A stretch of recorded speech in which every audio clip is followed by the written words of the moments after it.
Assalamualaikum warahmatullahi wabarakatuh. Wilujeng patepang sareng Kang Dagol. Alhamdulillahirobbilalamin. Urang biasa patepang denya. Mudah-mudahan patepang urang janten silaturahmi gitunya. Sareng mudah-mudahan urang sadayana aya dina dibarokahkeun, dina milik rizkina tur dilancarkeun ya, dina pakasabanana. Kamari teh urang teraskeun deui carios ayeuna teh nuju nyarioskeun ngakalakeun siluman bagian ka-15 dina hanca anu atos kalangkung nuju ngawangkung deui nuju ngadongeng cenah keimin teh ngeunaan pusaka kujang gunung. Kumaha carios saterasna? Mangga ka sadayana. Caraketan.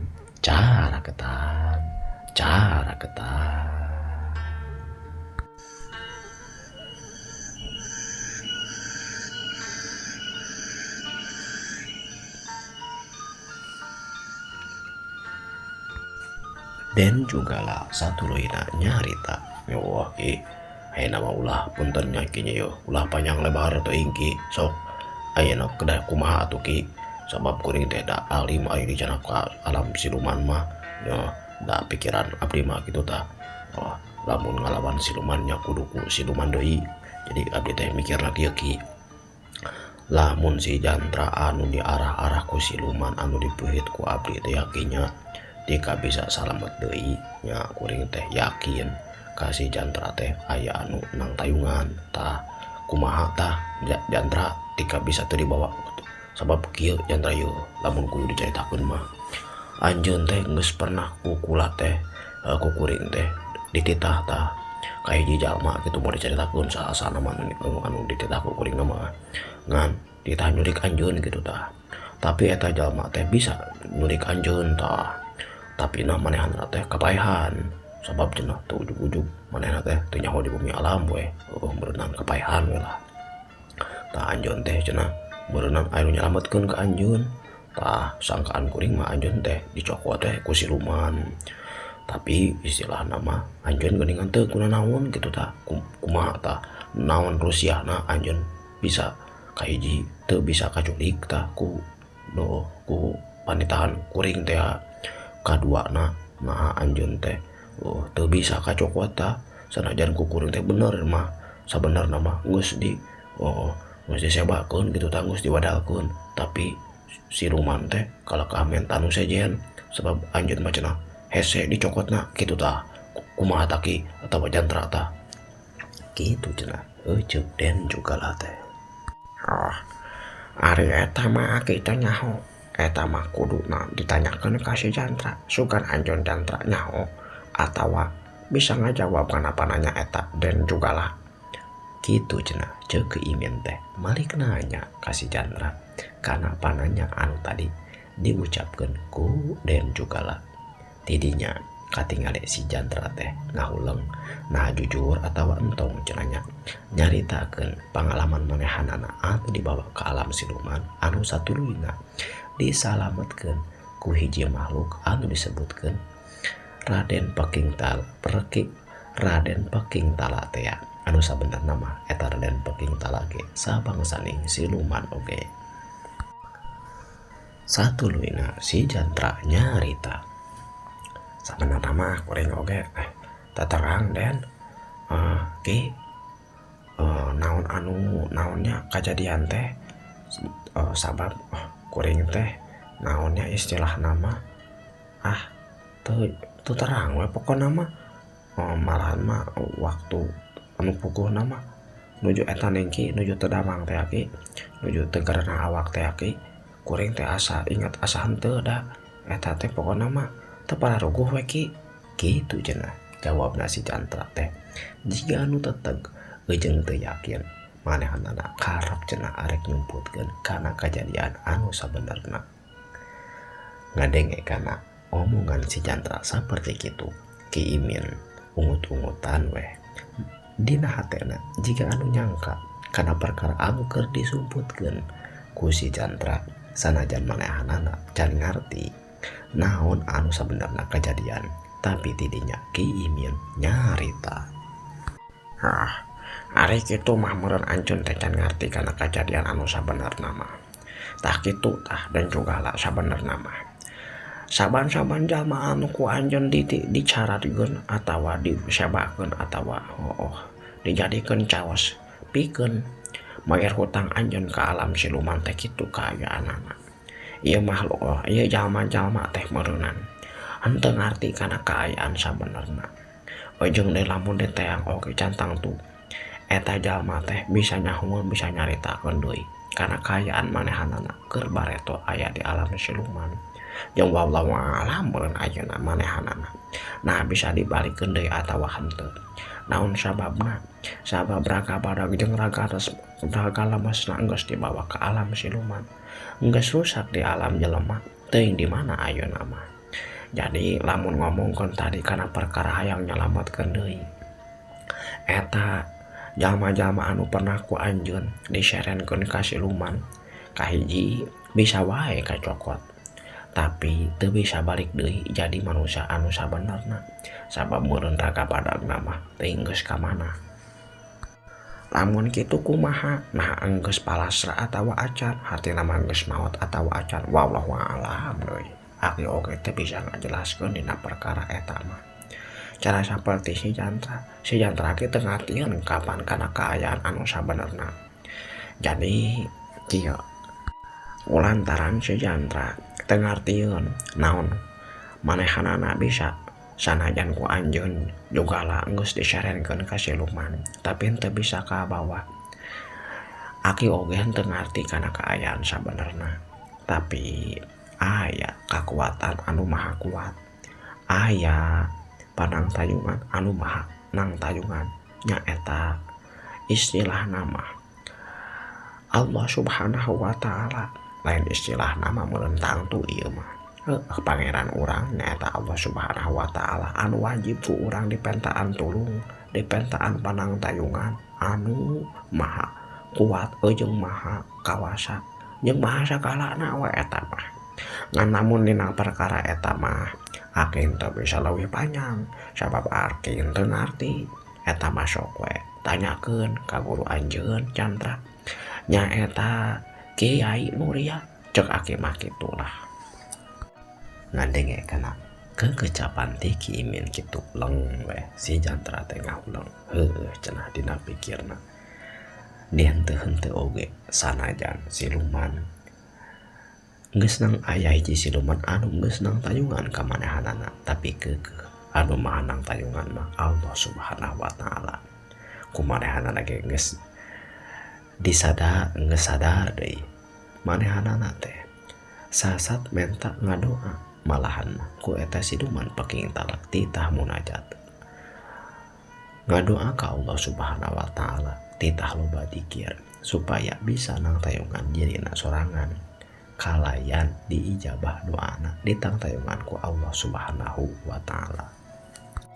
Tapi perkara eta teh beda karasana sanajan nu diucapkeun anak sarua tapi beda karasana aku dan juga lama dan juga lah satulina nyarita.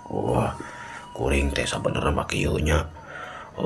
Ki Imin kuring teh mindang saraya ka Abah Usrip ti Abah Usrip dioper yo kuring teh ka disebutkeun Ki Ranca di kampung Rancakan teh tuluy dioper deui ayeuna ka Ki Imin supaya milu mikiran lah gitunya karena istilah nama masalah atawa naon istilah nama bang balu hate kuring anu sieun didodoho ku siluman tah ayeuna kalaka dioper deui ieu ka si jantra tapi geus diek dioper deui ayeuna ieu ka Kiai Nuria.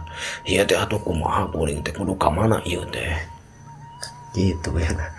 Cek den juga lah teh ngadenge kana kekecapan tidin juga lah seperti gitu. Atuh Ki Imin teh seuri mending hehe pisan bari saturuna nyarita. benar pisan eta teh jiga nu diheureuy-heureuy nya tapi kitu jelema mah mantakan ari jelema mah ulah menta ka sasaha ulah menta tulung ka sasaha ulah menta nang tayungan ka sasaha ulah akarab istilah nama lamun aya paribasa mah ulah arek munyung ka gunung, ulah arek muja ka sagala. Tapi mun arek munyung mah kanu jadi inung, mun arek muja mah kanu jadi bapak. Kahiji mah nya kakolot urang, lamun aya nanaon mindang saraya teh kakolot urang. Merenden juga lama sasa geus eueuh inung geus eueuh bapak kapan kitu. Terus kumaha maksudna tah? Nah, lamun kitu sok teangan luang jeung pengalaman ka jalma anu dipikolot ku den juga lah. Dina hal ieu mah meureunan ngawangkong jeung Mbah Usrip. Terus kumaha tah Ki? Langsung we kita. Geningan geus bolak-balik ka itu ka dieu oge tungtung nama balik deui ka dinya keneh. Anu mahanang tayungan anu maha kudu dipentaan tulung mah ngan ukur nu sahiji nyaeta Allah Subhanahu wa taala. Meusing bolak-balik ka itu ka dieu oge eueuh nu balik deui mah nyaeta ka Allah, minta tulung teh ka Allah Subhanahu wa taala gitu. Kitu nya Ki. Lamun kitu nah atuh mah kuring kudu dititah ka ajengan Nuria kitu jeung si Jantra sagarupa kumaha teh Ki. Tah eta mah pan ujang hubunganna jeung hayang tobat.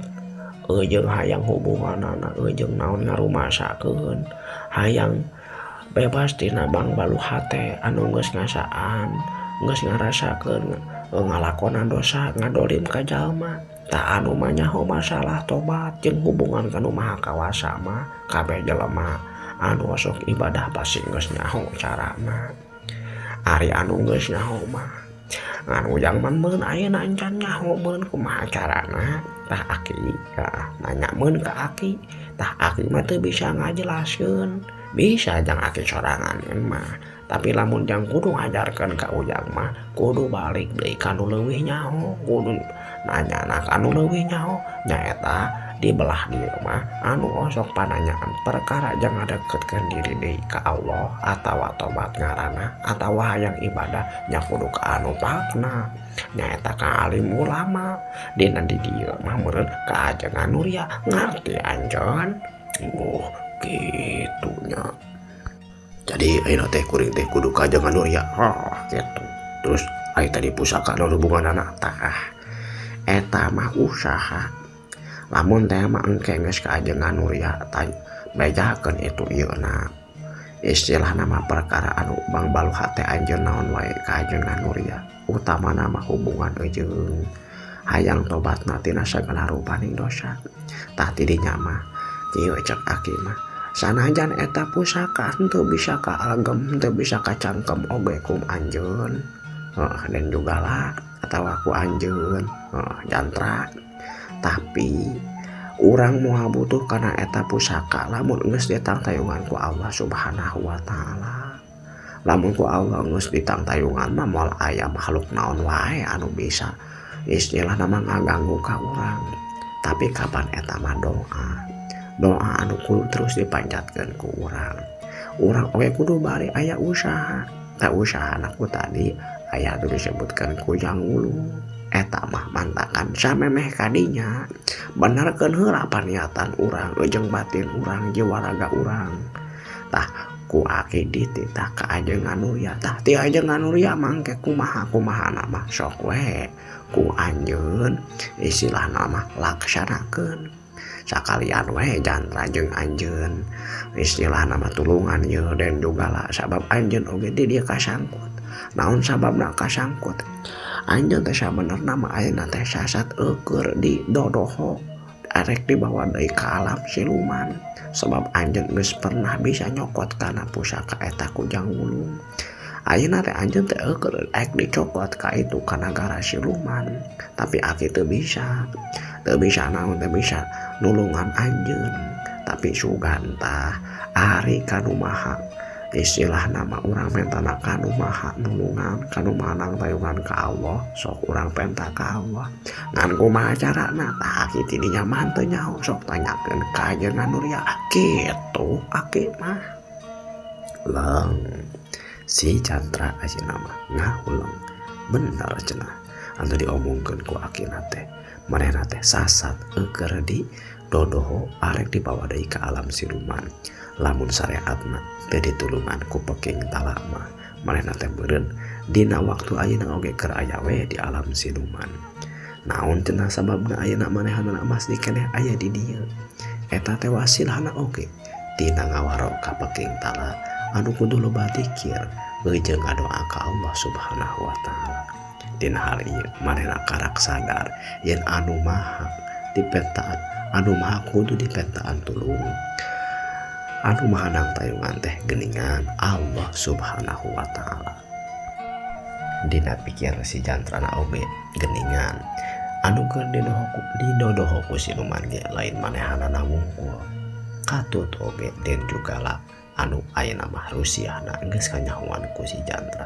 Karep dina hatena si jantra manehna oge bari manehna neangan panang tuyungan, neangan cara supaya tetap selamat. Manehna ge karep arek ngabantuan oge den jugala kitu diantarana pipikiranna si jantra teh. Aduh, kuring mah jadi asa makin lieur ya. Ceuk den jugala meupuskeun kaayaan jempling sabab jama-jama anu aya di eta imah teh pating haluleng we. Satungtungna si Aki Imin ngomongkeun kana pamadeganana. Den jugala satuluyna nyarita deui. Ari kitu mah ayeuna kudu ka den jugala nya. Lamun kitu mah aduh, kumaha tuh Jandra? Anjeun daek. Maturan kuring. Nah, ari kitu mah atuh sakatenan we Kang. Sabab kuring oge merenang sabab sasat keur di dodoho ku siluman gitu Kang. Urang sakantenan we nya akang meureunan bisa nyarengan abdi oge bisa nyarengan akang. Ayeuna mah urang kitu we atuh. Ari kitu-kitu ja kitu atuh. Nya atuh ki kumaha atuh ki ayeuna ieu? Nah kudu ayeuna wae ka itu na atawa isukan pake toki. Kieu ya. Ceuk Ki Imin ngajawab kana pananyana den jugala. Lamun ningali kana kaayaan anu katenya ku Aki jeung saloyo oge anu disebutkeun ka tamari cek anjeun ceuk ki ranca gitu kan. Apa? Aduh pendidikan mah papelit Aki oge ya. Kapan kitu? Istilahna mah anjeun teh ulah ditungguan ti kareupna peuting. Sabab kakuatan siluman anu keur ngadodoho naha ka anjeun jantra. Naha ka anjeun oge dan jugala. Lamun geus kaayaan peuting mah siluman teh osok leuwih kuat. Mendingan ayeuna meungpeung sore keneh. Sok tepungan ka den ka kiai gitu. Ka Kiai Nuria buburu omongkeun supaya naon? Supaya buburu leuwih gancang kana nyaho naon anu kudu dilakonan. Kitu cenah jawabna Ki Imin teh.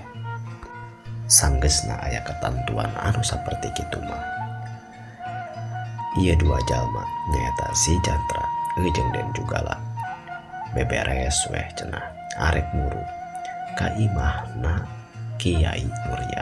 Sanggeus sagala rupana saged atawa siap atawa beres rues mah satuluyna den jugala jeung si jantra mah pamit ka Ki Imin arek muru cenah ka kampung Girang nepungan Kiai Nuria. Kumaha cenah Ki Usrip? Sanggeus sagala rupana tangtu atawa beres saperti kitu mah Ki Usrip mah balik deui cenah ka lemur pentas. Balik deui ka imahna.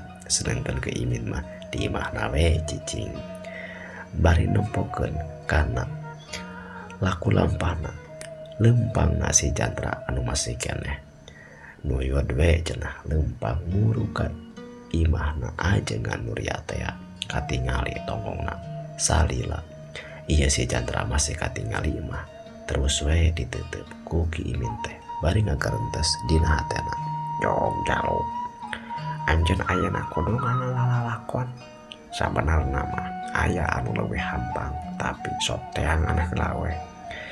Sabab perkara anu hampang cantang tu alus pikeun anjeun tapi perkara anu berat bisa wae eta anu leuwih halus keur anjeun. Sok ayeuna mah taratas jalanannya sok bal ku ake anjeun didoakeun supaya sing berkah salamet, sing bisa istilah nama sing bisa cumpon atawa sing bisa tina kanan kana perkara anu diharapkeun ku anjeun kitu cenah pangjajabna Ki Imin bari nempukeun Ki Si Jatra teh.